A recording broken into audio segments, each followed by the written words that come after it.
Welcome to my channel Pallavi digital arts. టిక్కు గడియారం కథ. ఒక చిన్న ఇంట్లో ఒక విచిత్రమైన గోడ ఉండేది. ఆ గోడపై పెద్ద చిన్న తేడా లేకుండా చాలా గడియారాలు టిక్ టిక్ అని నడిచేవి. పెద్ద పెండ్యులం గడియారం నెమ్మదిగా గంభీరంగా నడిచేది.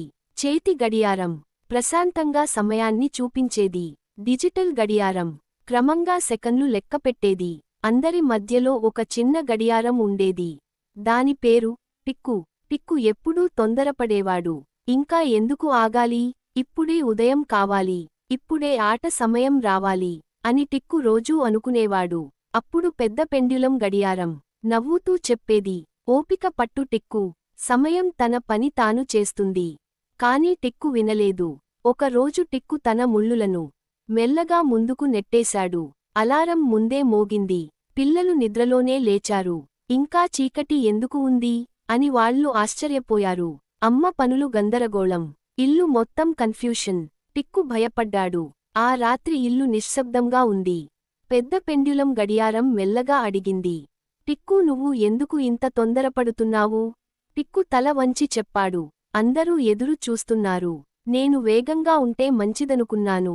అప్పుడు పెద్ద గడియారం చెప్పింది, సమయం అంటే వేగం కాదు టిక్కు, సమయం అంటే సరైన క్రమం.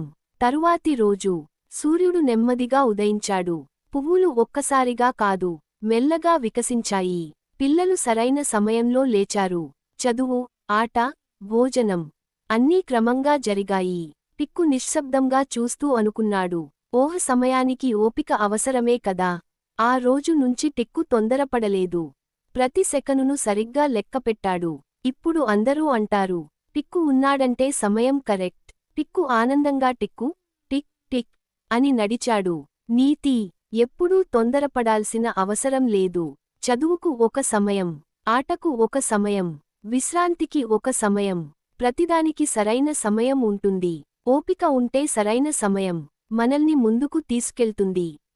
Thank you so much for watching. Please like, share and subscribe.